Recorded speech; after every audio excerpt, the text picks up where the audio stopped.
Buenas a todos, bienvenidos una vez más a Super Compensation para ver la traducción de otro documental. Esta vez no es acerca de una leyenda de la fuerza, pero sí sobre la preparación física de un atleta y estoy seguro que te va a gustar. Si no viste el video anterior de Vasily Alexeyev, te voy a dejar un enlace en la descripción, míralo porque está muy bueno, te va a gustar.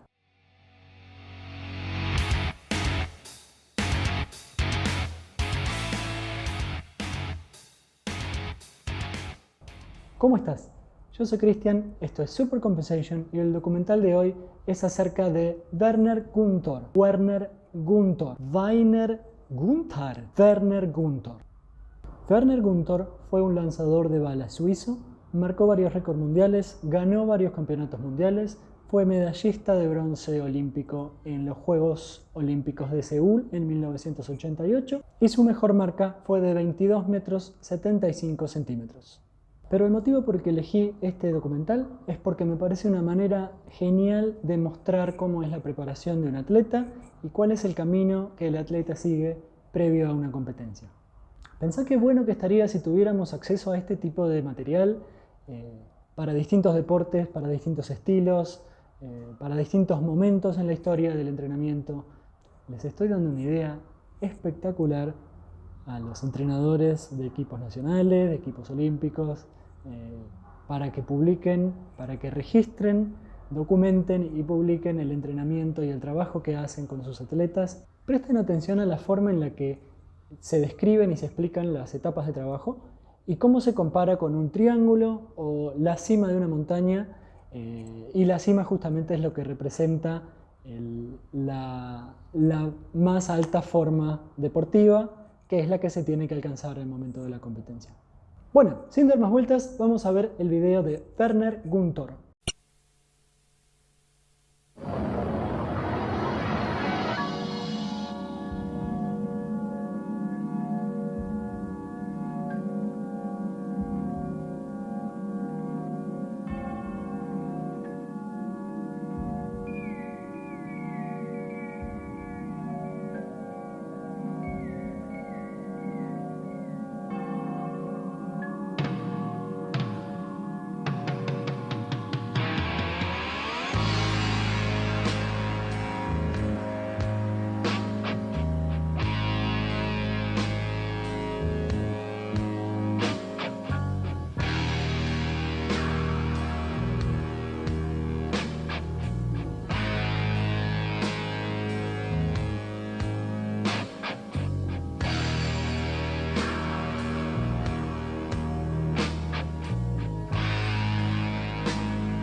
La pyramide symbolise à merveille l'ascension vers le sommet. Le chemin du succès en compétition, minutieusement planifié, passe par une période de préparation générale et une période de préparation spécifique. La période de préparation générale se compose d'une phase dite extensive, suivie d'une phase intensive. La période de préparation spécifique de la compétition constitue la phase explosive du développement de la forme sportive. Selon l'objectif visé, ces trois phases sont divisées en étapes ou mésocycles d'un mois environ, à leur tour composés de 3 à 4 microcycles d'une semaine. Chaque étape est caractérisée par une dynamique de charge progressive ou dégressive. Le dernier microcycle de chaque étape est réservé à la récupération active. Les tests de performance réalisés durant cette semaine permettent une conduite efficace du processus d'entraînement. Commençons par la phase extensive. L'entraînement de la technique consiste en premier lieu à acquérir une structure stable, sorte d'invariante du programme gestuel de base. La parfaite maîtrise du corps s'exprime à travers la faculté de différenciation dans le respect des lois de l'équilibre et de la fluidité du mouvement, et cela même sur une surface d'appui étroite. L'imitation du sursaut rasant, réalisé de chaque côté, contribue à la stabilisation de l'équilibre. La réalisation ralentie et alternative de l'action de poussée en direction de la jambe de blocage favorise et améliore la représentation mentale du mouvement. L'exécution inverse, jambe de blocage droite, bras gauche, contribue également au développement et au renforcement d'autres capacités, telles que la concentration, la différenciation et l'orientation. L'engagement d'une barre d'haltérophilie favorise la mise sous tension des chaînes musculaires. Le renforcement des qualités d'orientation et de différenciation contribue en plus à la stabilisation de l'équilibre. La projection de ballons lourds vise à accentuer la dynamique du mouvement de lancer. Des conditions d'équilibre plus précaires contribuent à la transmission optimale des forces sur l'engin. Après avoir stabilisé la structure gestuelle de base, il s'agit d'élaborer la structure rythmique. Le rythme n'est rien d'autre que la personnalisation de la technique. Le même rythme peut s'exprimer dans des conditions spatio-temporelles différentes. Structure stable et forme flexible, telle est la devise d'une bonne variation sur un thème donné. La maîtrise répétée du déséquilibre lié à la précision de lancer sur un objectif placé sur la paroi est en réalité le signe de l'excellence technique.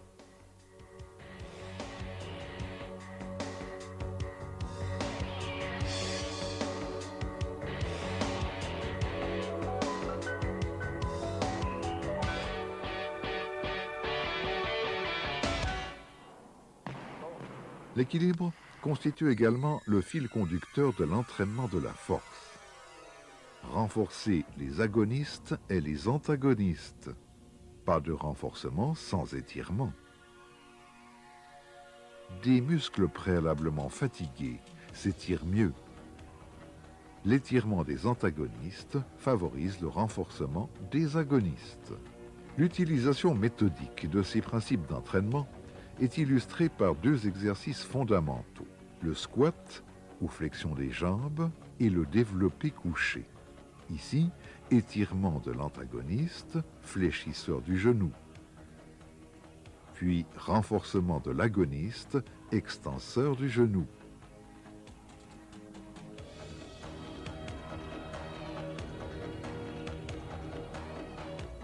Des exercices complémentaires ayant pour but une pré- ou post-fatigue renforcent efficacement l'action de l'exercice principal.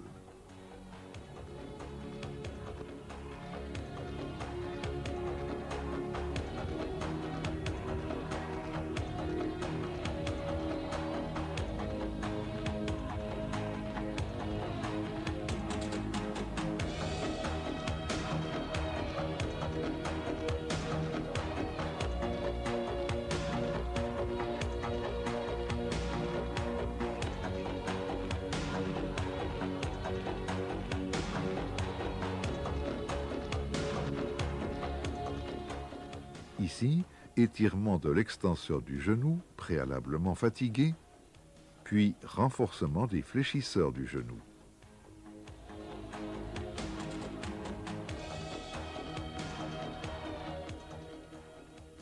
Retour à l'exercice initial au début d'une nouvelle série. Les mêmes principes méthodologiques sont appliqués pour le renforcement de la musculature des bras et des épaules. L'athlète effectue 2 à 6 séries de 10 répétitions maximales par exercice. C'est l'épuisement local des muscles qui favorise le développement de la section musculaire.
Durant la phase d'entraînement extensive, le renforcement musculaire général vise au développement harmonieux des forces agissant sur l'appareil locomoteur passif.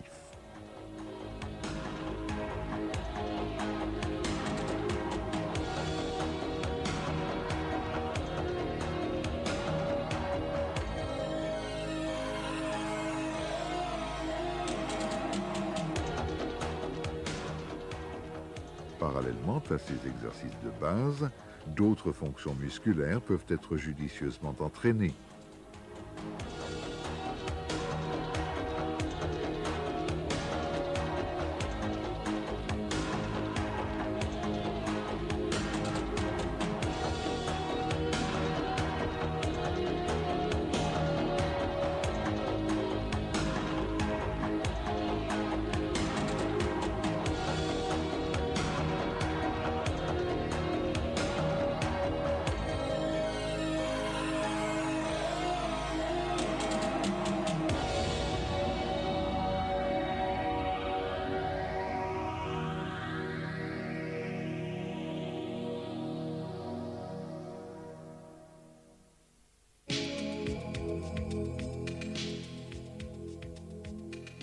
Les mêmes objectifs sont valables pour le développement des qualités dynamiques de l'athlète. Au moyen de sauts variés, il s'efforce d'améliorer la coordination gestuelle, où le rythme et l'équilibre dynamique constituent des arguments incontournables. L'exécution des exercices à pieds nus, sur des tapis mous, revêt un aspect prophylactique intéressant, avant les sollicitations plus importantes des prochaines phases d'entraînement.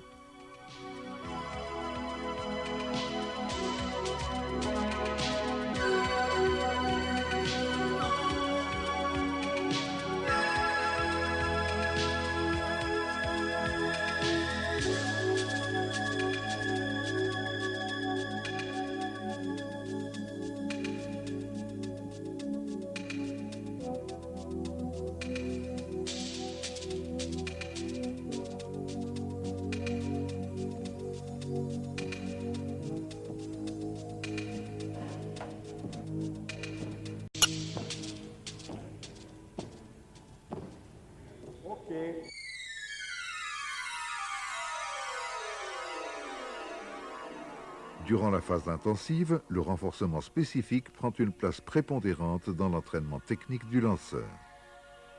Parallèlement aux nombreuses répétitions du geste technique classique, des exercices complémentaires, ici avec l'aide d'une barre d'haltérophilie, optimisent l'alternance rythmée des phases de tension et de relâchement musculaire.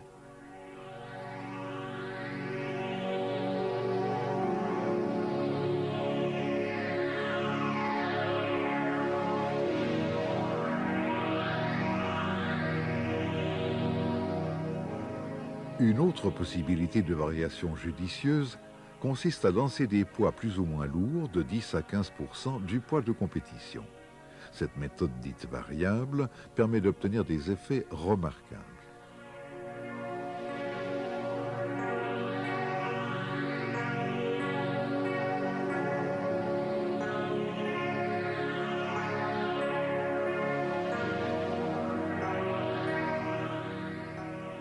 À l'image du perchiste, qui se propulse horizontalement dans sa perche, le lanceur propulse son côté droit en direction de son côté gauche pour y emmagasiner le maximum d'énergie disponible pour l'explosion.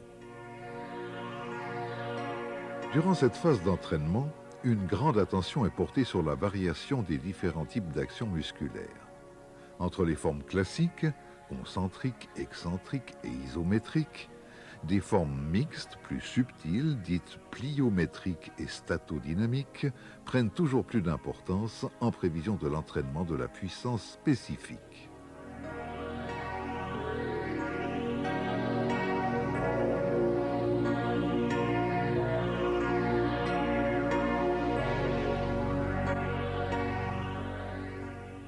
Grâce à un système pneumatique permettant une variation de la charge, l'athlète effectue des efforts de type excentrique ou en freinage avec une charge supérieure à celle de l'effort de remontée de type concentrique.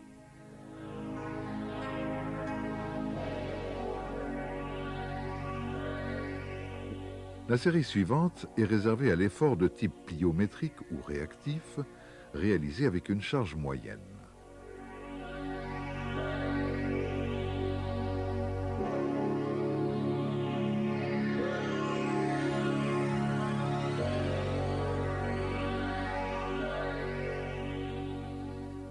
L'alternance se poursuit par un effort isométrique ou statique, maintenu jusqu'à épuisement local, avec une charge submaximale.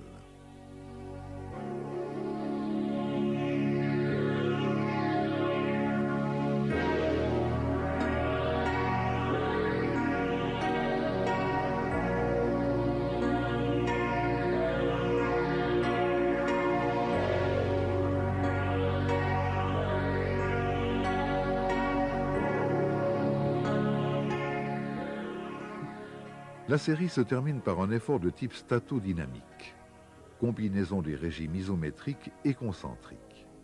Cette forme de travail, réalisée avec une charge moyenne, est particulièrement efficace lorsqu'elle est appliquée à partir d'un angle des genoux spécifique de la discipline sportive.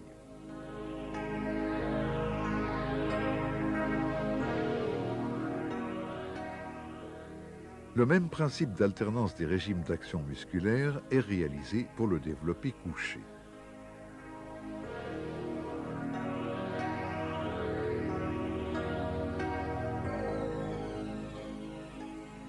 Comme pour le renforcement des jambes, des pauses de 5 minutes au minimum doivent être respectées entre les différentes formes de travail.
Le renforcement multiforme orienté, particulièrement important dans les disciplines athlétiques, consiste à transformer la force générale acquise en puissance spécifique.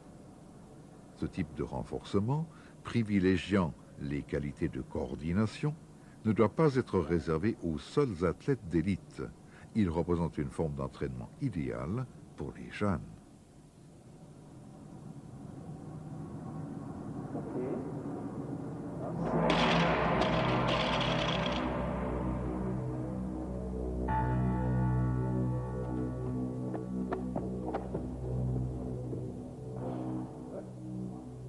Un entraînement bien conçu de la force et de la puissance multiforme orientée poursuit deux objectifs principaux.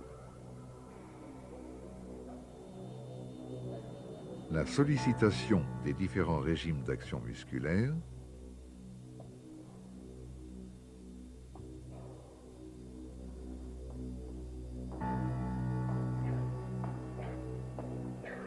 le choix d'exercices visant à développer les qualités de puissance et d'explosivité musculaire dans les différentes directions de propulsion ou d'impulsion de son propre corps ou d'un engin.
La dernière phase de la construction de la forme sportive est réservée à l'entraînement spécifique.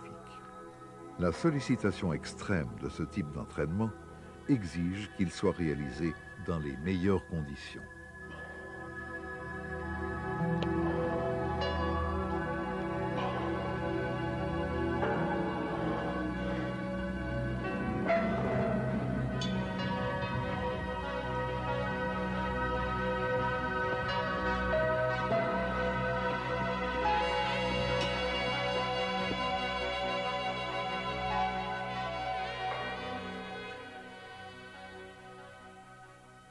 Sous l'œil complice de la caméra, athlètes et entraîneurs corrigent les dernières imperfections techniques.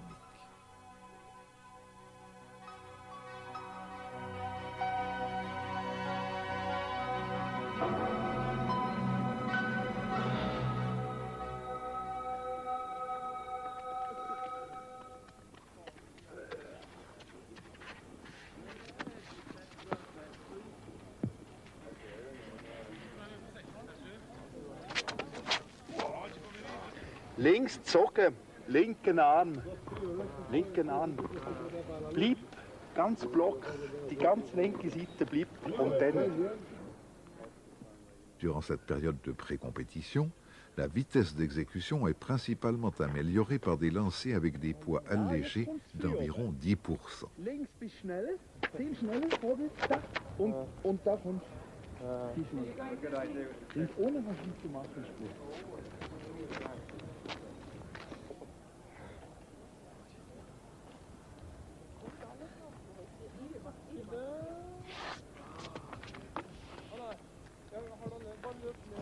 Ganz typisch schlecht.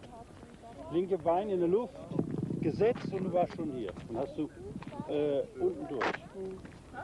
Das war was ganz anderes.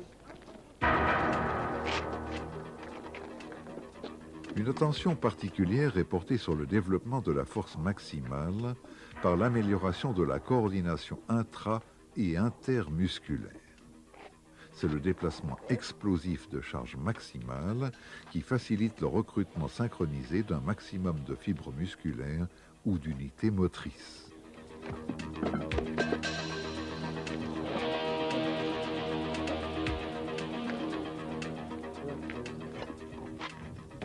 Les groupes musculaires déterminant la performance au lancer du poids sont entraînés avec des charges permettant 3 à 5 répétitions maximales.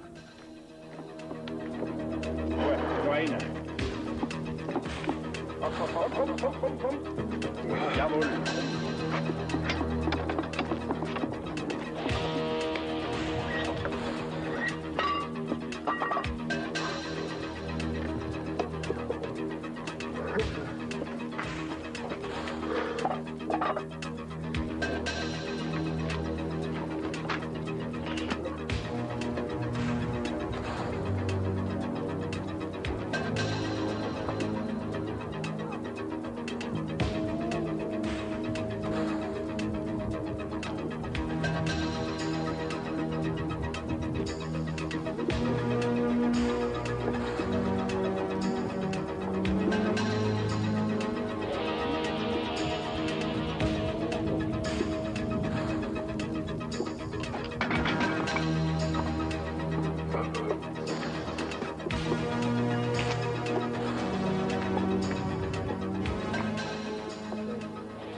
Taquiner à chaque entraînement les limites du possible exige une grande concentration et une force mentale extraordinaire.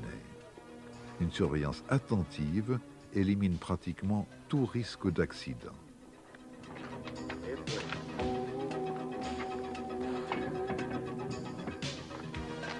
Les exercices plus complexes, tels que les épaulés, les jetés ou les arrachés, occupent une place prépondérante dans un programme de musculation.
Avec l'épaulé jeté, réalisé sans temps d'arrêt, l'athlète reproduit et renforce le type d'impulsion propre au lancer du poids.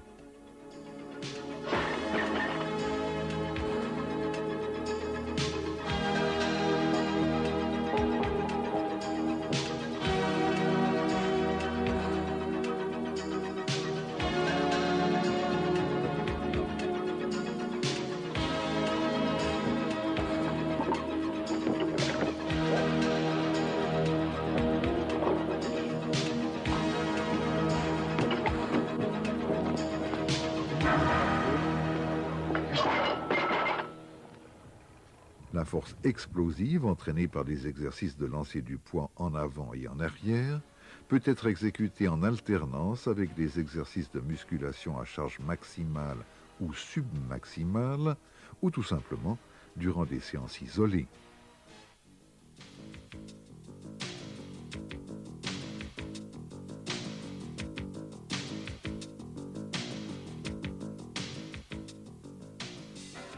Pour améliorer cette qualité primordiale, les diverses formes de lancer sont exécutées dans un seul but, lancer plus fort, lancer plus loin, avec le verdict sans merci du ruban métrique.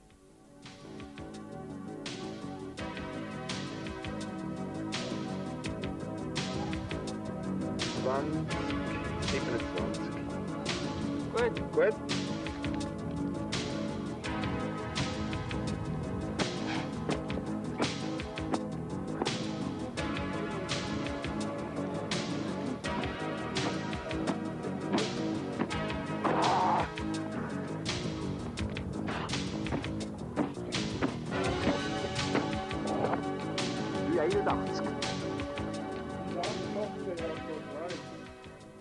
Il en va de même des diverses formes de bondissement réalisées sous la pression du chronomètre, seul moyen de raccourcir encore et encore les temps de contact au sol.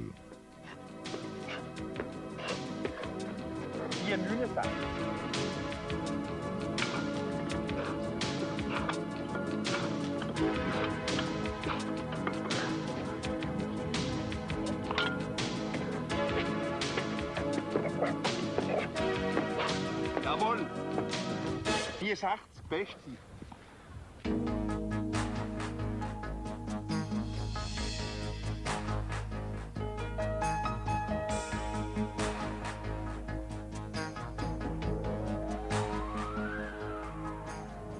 Ultime exercice de souplesse, de relâchement au rythme du coureur de haie, avant de goûter au rythme des vagues de l'océan et d'accéder au plaisir et à la détente des jeux de plage.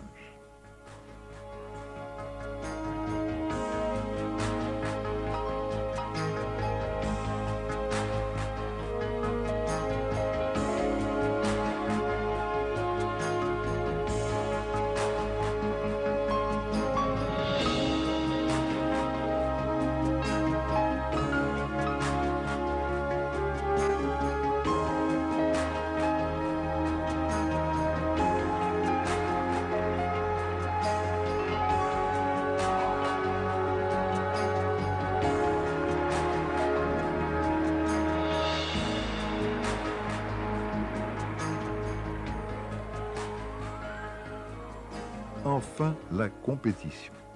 L'heure de vérité, concrétisation de tant d'efforts minutieusement planifiés.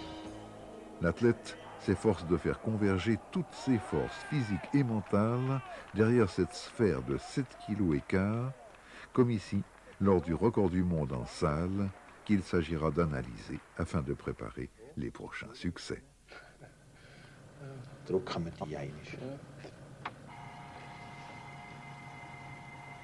Les positions clés du lancer sont imprimées et comparées à un modèle de référence construit sur la base de données biomécaniques. La perception de l'athlète, l'observation de l'entraîneur et l'œil de la caméra permettent d'affiner, d'entraînement en entraînement, de compétition en compétition, d'année en année, l'efficacité du geste à la recherche de l'excellence. Muss zusammenstimmen.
L'héritage de 12 ans d'entraînement et de compétition au plus haut niveau constitue un capital d'expérience extraordinaire, une grande chance et un véritable défi pour toute une génération de jeunes athlètes.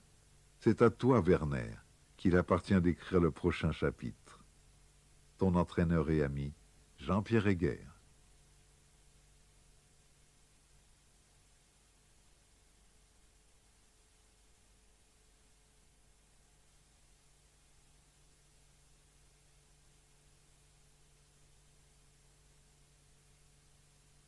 ¿Y qué les pareció?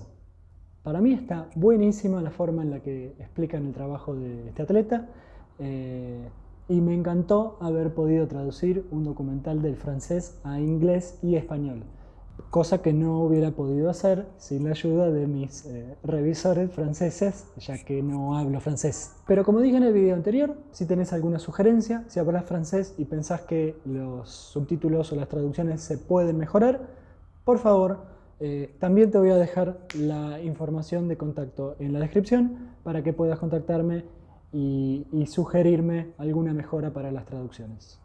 Por favor, deja un mensaje, dale like al video, sugeríselo a algún amigo o nombra a algún amigo que creas que le pueda gustar el video en los comentarios. Y si tenés alguna sugerencia, no dudes en acercármela. Hasta el próximo video y que la fuerza te acompañe. Chao.